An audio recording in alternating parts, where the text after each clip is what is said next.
പ്രിയമുള്ളവരെ, എന്താണ് നിങ്ങളൊക്കെ അവസ്ഥ? എന്താണ് ചെയ്തുകൊണ്ടിരിക്കുന്നത്? സന്തോഷമാണോ ഇപ്പോൾ? സങ്കടമാണോ ഇപ്പോൾ? എന്തവസ്ഥയിലൂടെയാണ് കടന്നു പോകുന്നത്? നമുക്ക് ഒരുപാട് അവസ്ഥകൾ മാറി മാറി വരും. എനിക്ക് പ്രത്യേകിച്ച് സങ്കടമുള്ള സമയം, ഇപ്പോൾ സങ്കടമുള്ള സമയമാണ് കേട്ടോ. സത്യം പറഞ്ഞാൽ എനിക്ക് ഏറ്റവും ഇഷ്ടപ്പെടാത്തൊരു കാര്യം അവഗണനയാണ്. പക്ഷെ ഞാൻ എൻ്റെ ജീവിതത്തിൽ അധികം നേരിട്ടുള്ള കാര്യം അവഗണനയാണ്. എന്തോ എന്നെ ഇങ്ങനെ പിടിമുറുക്കിയിരിക്കുകയാണ് ഈ അവഗണന. ഇതെല്ലാം മാറ്റി ഞാൻ എൻ്റേതായിട്ടുള്ളൊരു ജീവിതം, സന്തോഷം കണ്ടെത്തുകയാണ്. ഈ വായന എനിക്ക് സന്തോഷം ഉണ്ടാക്കുന്നുണ്ട്. നിങ്ങളെ കമൻസ് എനിക്ക് അതിലേറെ സന്തോഷം ഉണ്ടാക്കുന്നുണ്ട്. നിങ്ങളുടെ സപ്പോർട്ടും. ഇപ്പം എനിക്കും എന്നെ സ്നേഹിക്കുന്ന, അവഗണന തരാത്ത ഒരുപാട് ആളുകൾ എനിക്കുണ്ടെന്ന് ഒരു തോന്നൽ, ഒരു അഹങ്കാരമൊക്കെ ഉണ്ടാക്കാൻ ഈ ഒരു ചാനൽ കൊണ്ട് കഴിയുന്നുണ്ട്. ഒരുപാട് സന്തോഷം. നിങ്ങൾ എൻ്റെ കൂടെ വേണം. ഓരോരുത്തരുടെ കമൻറ്റും അവരുടെ പേരും ഞാൻ ശ്രദ്ധിക്കാറുണ്ട് കേട്ടോ. അപ്പോൾ നിങ്ങൾ ഇനി എൻ്റെ കൂടെ വരണം. നമുക്ക് നയനം വായിക്കാം. ആ കോളേജിൽ നിന്നിറങ്ങി വരുന്നവരും റോഡിലൂടെ നടന്നു പോകുന്നവരും യാത്രക്കാരും സ്തംഭിച്ചങ്ങനെ നിന്നു. നയന മുന്നിൽ കണ്ട കാഴ്ചയുടെ നടുക്കം വിടും മുമ്പേ അർജുൻ ആർത്തലച്ചുകൊണ്ട് അവൾക്കരികിലേക്ക് ഓടിയടുത്തിരുന്നു. നയനയെ തട്ടിത്തെറിപ്പിച്ച് ട്രക്ക് നിർത്താതെ പോയി. അർജുൻ അവളുടെ പേര് ഉറക്കെ വിളിച്ചുകൊണ്ട് തന്നെ കമിഴ്ന്നു കിടക്കുന്ന നയനയുടെ അടുത്തെത്തി. ഒരു നിമിഷം ആ ഓടുന്നവനെ കണ്ട് ചുറ്റും കൂടിയവർ ഞെട്ടിത്തരിച്ചു പോയിരുന്നു. എല്ലാവരുടെയും നോട്ടം അവനിലേക്കായി. അർജുൻ! കൂടി നിന്ന ജനങ്ങളിൽ ആരൊക്കെയോ അവൻ്റെ പേര് പറയുന്നുണ്ടായിരുന്നു. കോളേജിലെ ഒരു കൂട്ടം വിദ്യാർത്ഥികളും റോഡിലേക്ക് ഇറങ്ങിയതോടെ റോഡ് ബ്ലോക്കായി. അർജുൻ കിതപ്പോടെ കമിഴ്ന്നു കിടക്കുന്നവളെ പതിയെ തോളിൽ പിടിച്ച് മലർത്തി കിടത്തി. എന്നിട്ട് അവൻ്റെ മടിയിലേക്ക് അവളെ വലിച്ചു കിടത്തി. അവൻ നയനയുടെ കവിളിനോരം അവൻ്റെ ഉള്ളം കൈ വെച്ചു. അവളുടെ ബോധം മറഞ്ഞിരുന്നു.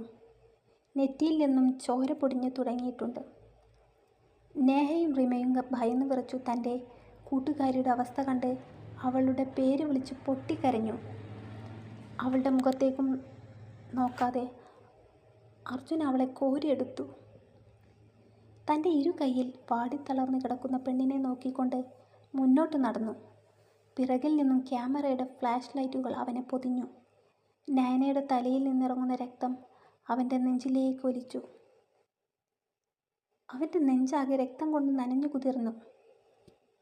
മൊബൈൽ ക്യാമറ ഓണാക്കി ഏതോ ഒരുത്തൻ നയനയെ ഇരു കൈകളിൽ പൊക്കിയെടുത്ത് നെഞ്ചോട് ചേർത്ത് ഓടുന്നവൻ്റെ മുൻപിലേക്ക് നിന്നു. അവനെ മുന്നോട്ട് നടക്കാൻ സമ്മതിക്കാതെ ആ പയ്യൻ തുരുതുരാ ഫോട്ടോ എടുക്കാൻ തുടങ്ങി. അർജുൻ്റെ ഉള്ളിൽ രോഷം നിറഞ്ഞാടി. ചെനിയിൽ അരിച്ചു വന്ന അമർഷത്തിൻ്റെ പ്രതിഫലമെന്നോണം ഞരമ്പുകൾ തുടുത്തു വന്നു. പല്ല് ഞെരിച്ചു കൊണ്ടവൻ ആ മുൻപിൽ നിൽക്കുന്നവനെ നേരെ കാലുയർത്തി നെഞ്ചു നോക്കി തന്നെ ആഞ്ഞു ചവിട്ടി. പയ്യൻ കുറച്ചപ്പുറത്തേക്ക് തെറിച്ചു വീണു. അവൻ്റെ കയ്യിൽ നിന്ന് ഫോൺ തെറിച്ചു പോവുകയും അതേസമയം ഫോണിൻ്റെ മുകളിലൂടെ ഒരു വാഹനം കയറിയിറങ്ങുകയും ചെയ്തു. പിന്നിൽ തിക്കിത്തിരക്കി ഫോൺ ഉയർത്തിപ്പിടിച്ച് ഊഴം കാത്തു നിൽക്കുന്നവരെ പിന്തിരിഞ്ഞു അർജുൻ ദഹിപ്പിക്കുന്ന നോട്ടം നോക്കി. അതോടെ അവരെല്ലാം ഭയത്തോടെ രണ്ടടി പിറകിലേക്ക് മാറി നിന്നു. അർജുൻ അവളെ കൈകളിൽ നിന്നെടുത്ത് ഉയർത്തി തോളിലേക്ക് കിടത്തി. പിറകിലെ ഡോർ തുറന്നു നയനയെ അവൻ ശ്രമപ്പെട്ടു ആ സീറ്റിലേക്ക് കിടത്തി. ഞങ്ങളും വന്നോട്ടെ സർ? ഭയന്ന് വിറച്ച് ശബ്ദം കേട്ടതും അർജുൻ അവളെ കിടത്തിയ പാടെ പിന്നിലേക്കൊന്ന് തിരിഞ്ഞു നോക്കി. നിറഞ്ഞു തുളുമ്പുന്ന മിഴികളോടെ റിമയും നേഹയും കൈകോർത്തു നിൽക്കുന്നു. അവർക്കൊരു മറുപടി കൊടുക്കാതെ അർജുൻ ഡ്രൈവിംഗ് സീറ്റിൻ്റെ ഡോർ തുറന്നു കയറിയിരുന്നു. അവൻ്റെ കൈകളും തോളും കഴുത്തും രക്തത്തിൽ കുളിച്ചിരുന്നു. അവൻ്റെ കൈവച്ച ഇടങ്ങളിലെല്ലാം രക്തക്കറയായി. നയന! അർജുൻ്റെ നെറ്റിയിൽ പൊടിഞ്ഞ വിയർപ്പ് തുള്ളികൾ കൈതണ്ട കൊണ്ട് തുടക്കും നേരം അവൻ പിറകിൽ ബോധമറ്റ് കിടക്കുന്നവളെ നോക്കി ഉറക്കെ വിളിച്ചു. കൈതണ്ടയിലെ ചോര അവൻ്റെ കവിളിലും നെറ്റിയിലുമായി. തൊണ്ടക്കുഴിയിൽ നിന്ന് ശ്വാസം പോലും നേരെ വരാതെ വിലങ്ങായി നിന്നു. ബാംഗ്ലൂർ നഗരത്തിലെ കനത്ത ഗതാഗത കുരുക്കിലൂടെ കാർ വേഗതയിൽ ഓടിക്കുന്നത് അസാധ്യം. എങ്കിലും തൻ്റെ ആരുമല്ലാത്ത എന്നാൽ ആരൊക്കെയാണെന്നൊരു നിമിഷം മനസ്സിൽ തോന്നിയവൾക്ക് വേണ്ടി അവൻ ആക്സിലേറ്ററിൽ കാൽപാദം അമർത്തി വേഗതയിൽ കാർ ഓടിച്ചു. നീ എന്താ നോക്കി നിൽക്കുന്നത്? നമുക്ക് എന്തെങ്കിലും ചെയ്യണ്ടേ? അവരെ കയറ്റാതെ ചീറിപ്പാഞ്ഞു പോകുന്ന കാറിനെ നോക്കി നിൽക്കുന്നവളുടെ കയ്യിൽ റീമ പിടിച്ചു വലിച്ചു. നമ്മളൊന്നും ചെയ്യണ്ട, എല്ലാം അർജുൻ ചെയ്യും. അവൻ മതി എല്ലാത്തിനും. അവന് നയന വാടകയ്ക്കെടുത്ത വെറും ദേഹമല്ല, നമ്മൾക്കൊക്കെ ചിന്തിക്കാവുന്നതിലപ്പുറം ഒരു വലിയ ഇടം അവനുള്ളിൽ അവൾക്കുണ്ട്. അത് ഞാൻ അവൻ്റെ ആ മിഴികളിൽ തെളിഞ്ഞു കണ്ടതാ. നേഹ നെറ്റി ഉയർത്തി ദൃഢതയോടെ പറയുമ്പോൾ ചാഞ്ചല്യമില്ലാത്ത കൃഷ്ണമണി തിളങ്ങി നിന്നു. നയനക്ക് അപകടം പറ്റിയ കാര്യം നമുക്ക് സൂസൻ ചേച്ചിയോടെങ്കിലും പറയണ്ടേ? റീമയ്ക്ക് എന്തോ മനസ്സിനാകെ അസ്വസ്ഥത തോന്നി. വേണ്ട, അവർ നമ്മളോട് എന്തെങ്കിലും പറഞ്ഞിട്ടുണ്ടോ? പിന്നെന്തിന് താങ്ങിക്കൊണ്ട് നടക്കണം? നേഹ പറയുന്നത് കേട്ട് റീമ മുഷിപ്പോടെ തല താഴ്ത്തി.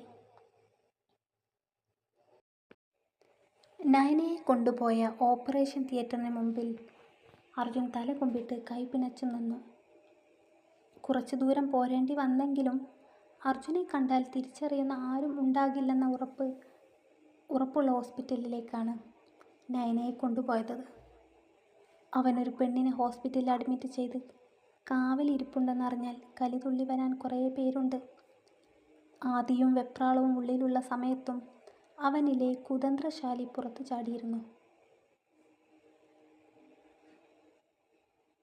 അർജുൻ ഓപ്പറേഷൻ തിയേറ്ററിൻ്റെ വാതിൽക്കൽ വന്ന് ഉള്ളിലേക്ക് നോക്കി.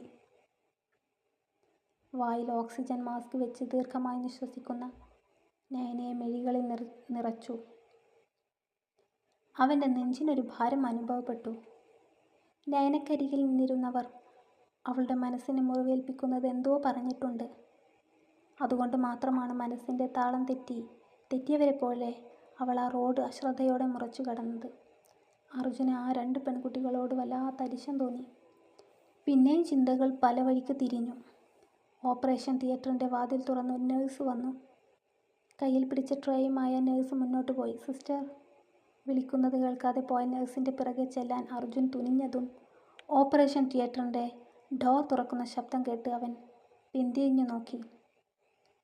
ഒരു കൈകൊണ്ട് ഡോർ അടച്ച് ഡോക്ടർ മുന്നോട്ട് വന്നു. ഡോക്ടർ അർജുനെ നോക്കി പുഞ്ചിരിച്ചു. Doctor, how is she? വെപ്രാളം കൊണ്ട് അവൻ്റെ നാക്കിൽ നിന്ന് വാക്കുകൾ അടർന്നു വീഴുന്നുണ്ടായിരുന്നില്ല. ഷീസ് ഫൈൻ, പേടിക്കാനൊന്നുമില്ല. വീഴ്ചയിൽ നെറ്റി പൊട്ടിയിട്ടുണ്ട്, എങ്കിലും മുറിവ് സാരമുള്ളതല്ല. കൈത്തണ്ടയിൽ ഒരു സ്ക്രാച്ച് ഉണ്ട്. ടെൻഷനാവാൻ മാത്രം ഒന്നുമില്ല. അതൊക്കെ നമുക്ക് റിക്കവർ ആക്കാമെന്നേ സ്റ്റെതസ്കോപ്പ് തോളിലേക്ക് ഇടുന്നേരം ഡോക്ടർ പറഞ്ഞു. ഡോക്ടറുടെ വാക്കുകൾ അവനിൽ ആഴത്തിൽ ആശ്വാസം നൽകി. ഉള്ളിൽ തളം കെട്ടിക്കൂടിയ സകല ഉത്കണ്ഠയും കെട്ടഴിഞ്ഞു പോകുന്നത് അവൻ അറിയുന്നുണ്ടായിരുന്നു.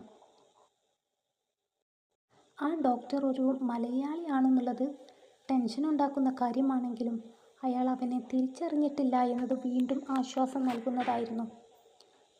എനിക്ക് നയനയെ ഒന്ന് കാണാൻ പറ്റുമോ ഡോക്ടർ, പ്ലീസ്?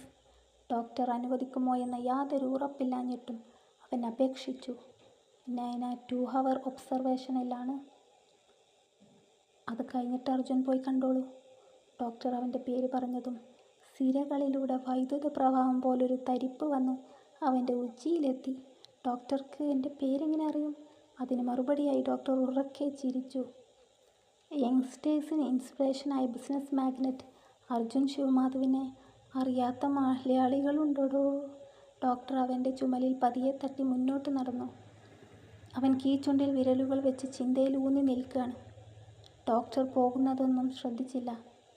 സ്ഥലകാലബോധം തിരികെ കിട്ടി മിഴിയുയർത്തി നോക്കുമ്പോൾ മുൻപിൽ ഡോക്ടറില്ല. അയ്യോ ഡോക്ടറെ! വലിയൊരു നിലവിളി ശബ്ദത്തോടെ ആളൊഴിഞ്ഞ കോറിഡോറിലൂടെ അവൻ മുന്നോട്ടോടി. ഇയാളിത് നിന്ന നിൽപ്പിൽ ആവിയായോ? എലിയിൽ കൈകുത്തി തലമുടി ഒഴിഞ്ഞു അവൻ ആത്മഗതം പറഞ്ഞു.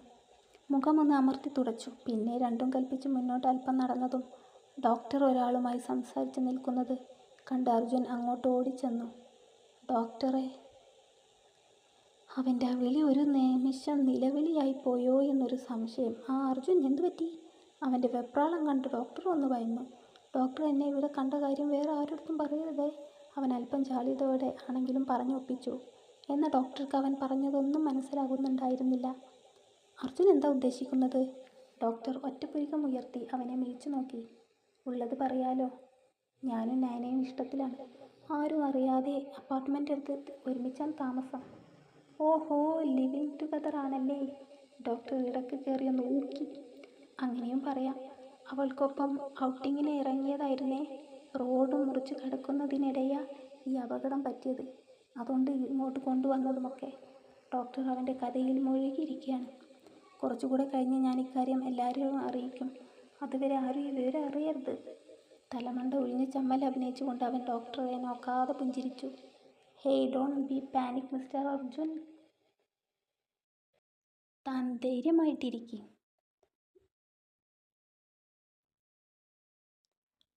ഡോക്ടർ അവൻ്റെ തോളിൽ കൈയിട്ട് ചുമലോട് ചുമൽ ചേർത്ത് വെച്ച് നടക്കുന്നതിനിടെ പറഞ്ഞു. ഇനി എന്ത് ഹെൽപ്പ് വേണമെങ്കിലും പറയാൻ മടിക്കണ്ട. ഒടുക്കം സമാധാനം വന്ന് അവൻ്റെ മുഖത്ത് നോക്കിക്കൊണ്ട് മുന്നോട്ട് നടന്നു. അടുക്കളയിൽ തിരക്കിട്ട പണിയിലാണ് റിമ. നയനയുടെ ബാഗ് കയ്യിൽ പിടിച്ച് നേഹ അങ്ങോട്ട് വന്നു. റിമ തിരിഞ്ഞു നോക്കിയതും കണ്ടത് ബാഗും തൂക്കി പിടിച്ച് നിൽക്കുന്ന നേഹയാണ്. അയ്യോ, ഇത് നയനയുടെ ബാഗല്ലേ? അവൾ വെപ്രാളത്തിൽ വന്ന് ആ ബാഗ് വാങ്ങി. അതിൻ്റെ 2 കൈകളും അറ്റുപോയിരുന്നു. നേഹ അങ്ങോട്ട് വന്നപ്പോൾ തൊട്ടേ റിങ് ചെയ്തുകൊണ്ടിരുന്ന ഫോൺ റിങ്ങും അവസാനിച്ചിരുന്നു. ഈ ബാഗ് എങ്ങനെ നിന്റെ കയ്യിൽ? റിമ ആകുലതയോടെ തിരക്കി. ക്ലാസ്സിലെ ചാന്ദിനിക്ക് റോഡിൽ നിന്ന് കിട്ടിയിട്ട് എന്നെ വിളിച്ചേൽപ്പിച്ചതാ. നേഹ വേഗം പോയി ഒരു ഗ്ലാസ് വെള്ളം എടുത്തു കുടിച്ചു. പ്രശ്നം അതല്ലടി, അവളുടെ അമ്മച്ചി നിർത്താതെ വിളിച്ചുകൊണ്ടിരിക്കുക. ഫോൺ എടുത്താൽ നമ്മൾ എന്ത് പറയും അവരോട്?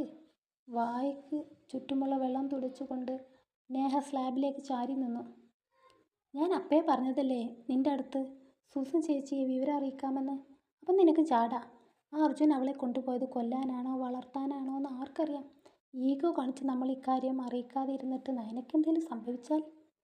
നമുക്ക് സൂസൻ ചേച്ചിയെ വിളിച്ചു കാര്യങ്ങളൊക്കെ പറയാം. നാട്ടിൽ പോയിട്ട് 2 ദിവസമായില്ലേ? നാളെയോ മറ്റന്നാളോ തിരിച്ചു വരാതിരിക്കില്ല. നമുക്ക് അത്രയൊന്നും കാത്തു നിൽക്കണ്ട. കാര്യം അറിഞ്ഞാൽ അവർ അർജുനെ വിളിച്ചോളും. പിന്നെ അവരായി അവരുടെ പാടായി. റിമ ചിന്തിച്ചു നിൽക്കുന്നവളുടെ കൈത്തണ്ടയിൽ പിടിച്ചു. റിമയുടെ മനസ്സാകെ സംഘർഷഭരിതമായി. അവൾ സ്വയം തീരുമാനം എടുക്കാൻ കഴിയാതെ നിന്നുലഞ്ഞു. സൂസൻ ചേച്ചിയോട് ഞാൻ പറയില്ല, നിനക്ക് വേണമെങ്കിൽ പറയാം. വല്ലാത്തൊരു ഉറപ്പോടെ നേഹ അവിടെ നിന്നും പോയി. റിമക്ക് വേണ്ടത് നേഹയുടെ ഒരു സമ്മതം മാത്രമായിരുന്നു. അതിപ്പോൾ മനസ്സോടെ ആണെങ്കിലും അല്ലെങ്കിലും. അവൾ സ്ലാബിൽ വെച്ച ഫോൺ എടുത്ത് സൂസനെ വിളിച്ചു. ചേച്ചി, നയന. സൂസൻ ഫോൺ എടുത്ത പാടെ റിമ ധൃതിയിൽ പറഞ്ഞു തുടങ്ങിയെങ്കിലും മുഴുമിപ്പിക്കാൻ സാധിച്ചില്ല. നയനക്കെന്താ? ആദ്യം നിറഞ്ഞ ചോദ്യം അപ്പുറത്തു നിന്ന് കേൾക്കാം. ശ്വാസമൊന്ന് വലിച്ചുവിട്ട് റിമ വള്ളിപുള്ളി തെറ്റാതെ എല്ലാം വിശദീകരിച്ചു. അല്ലെങ്കിൽ അവളെന്തിന് ഭയക്കണം? നയനക്ക് ആക്സിഡൻറ്റ് പറ്റിയതിൽ അവളെന്ത് വെച്ചു? ഞാൻ നാളെ തന്നെ അങ്ങോട്ട് വരാം. കുറച്ചു നേരത്തെ മൗനത്തിന് ശേഷം സൂസൻ പറഞ്ഞു. ചേച്ചി, അർജുൻ സാറിനെ വിളിക്കുമോ? അതിന് മറുപടി പറയും മുമ്പേ കോൾ കട്ടായിരുന്നു. ചിലപ്പോൾ ഈ തിടുക്കം അർജുനനെ വിളിക്കാൻ വേണ്ടിയാകുമെന്ന് അവൾ വിശ്വസിച്ചു. കോറിഡോറിൽ ഇരുന്ന് കഷ്ടപ്പെടുന്ന അർജുനെ കണ്ട് നയനയുടെ ഡോക്ടർ അവനെ നിർബന്ധിച്ചൊരു റൂം അടുപ്പിച്ചു. റൂമിൽ ഇരിക്കുമ്പോഴും അവൻ്റെ ഉള്ളം നയനയെ ഒരു നോക്കു കാണാൻ ആഗ്രഹിച്ചുകൊണ്ടേയിരുന്നു. മുറിയുടെ വാതിൽ തട്ടുന്ന ശബ്ദം കേട്ട് അവൻ ബെഡിൽ നിന്നും ചാടി എഴുന്നേറ്റു. നയനയെ മുറിയിലേക്ക് ഷിഫ്റ്റ് ചെയ്തതാണോ എന്നവൻ ഒരു നിമിഷം ശങ്കിച്ചു. അതിൻ്റെ ഒരു ആവേശം അവൻ്റെ പ്രവൃത്തികളിൽ കാണാമായിരുന്നു. ഡോർ തുറന്നു നോക്കിയതും ഒരു ട്രേ നിറയെ ഭക്ഷണപാത്രങ്ങൾ അടച്ചു വെച്ചതും പിടിച്ച് കൊണ്ടൊരു ഹോസ്പിറ്റൽ യൂണിഫോമിലൊരു സ്റ്റാഫ് വന്ന് നിൽക്കുന്നു. ഞാൻ ഓർഡറൊന്നും പറഞ്ഞില്ലായിരുന്നല്ലോ. അവൻ ആ പാത്രത്തിലേക്കും പിന്നെ ആ സ്ത്രീയെയും മാറി മാറി നോക്കി. ഹരീന്ദ്രൻ ഡോക്ടർ പറഞ്ഞിട്ടാ എന്നും പറഞ്ഞ് അധികാരത്തോടെ ആ സ്ത്രീ ആ ഭക്ഷണം വെച്ച ട്രേയും കൊണ്ട് മുറിക്കുള്ളിലേക്ക് നടന്നു. മൂലയിൽ വെച്ച മേശപ്പുറത്തേക്ക് വെക്കുകയും ചെയ്തു. ഇതെന്താ, ഹോസ്പിറ്റൽ സൽക്കാരമോ? അർജുൻ ആ സ്ത്രീയുടെ പ്രവൃത്തികൾ അമ്പരപ്പോടെ നോക്കി വാതിൽക്കൽ നിന്നതേ ഉള്ളൂ. പിന്നെ ഇത് കഴിച്ചിട്ട് നയനയെ പോയി കാണാം. അവർ കണ്ണ് തുറന്നിട്ടുണ്ടെന്ന് പറയാൻ പറഞ്ഞു ഡോക്ടർ. അവർ പൊടുന്നനെ ആ കാര്യം പറഞ്ഞതും അത്ഭുതത്തോടെ അർജുൻ്റെ കണ്ണുകൾ വിടർന്നു. അവൻ്റെ ഉള്ളിനെ അസ്വസ്ഥപ്പെടുത്തിയ വലിയൊരു ഭാരം അലിഞ്ഞു പോകുന്നത് അവൻ അറിയുന്നുണ്ടായിരുന്നു. മുറിക്ക് പുറത്ത് കിടക്കുന്ന സ്ത്രീക്ക് മുൻപേ അവൻ ഓടിപ്പോയി. ആഹാ ആഹാ, ആടുന്നുണ്ടല്ലേ, മനസ്സിത്തിരി ഇങ്ങനെ നീങ്ങി തുടങ്ങുന്നൊക്കെ ഉണ്ട് അവൻ്റെ ഹൃദയത്തിൽ. ഉണ്ടപ്പം പൂർണ്ണമായും ദുഷ്ടനല്ല, വിശ്വസിക്കാം. അർജുൻ നന്നായി കാണാൻ ആഗ്രഹിക്കുന്നവരുണ്ടെന്ന് എനിക്കറിയാം. അവർക്ക് വേണ്ടി സമർപ്പിക്കുന്നു. അർജുൻ നന്നായിക്കോളും എന്ന് ഞാൻ വിശ്വസിക്കുന്നു. ഇപ്പോൾ എനിക്ക് വലിയ ഉറപ്പൊന്നുമില്ല. നമുക്ക് നോക്കാം. അപ്പോൾ അടുത്ത ഭാഗത്തിനായി കാത്തിരിക്കുമല്ലോ. സബ്സ്ക്രൈബ് ചെയ്യാൻ മറക്കരുതേ. Thank you.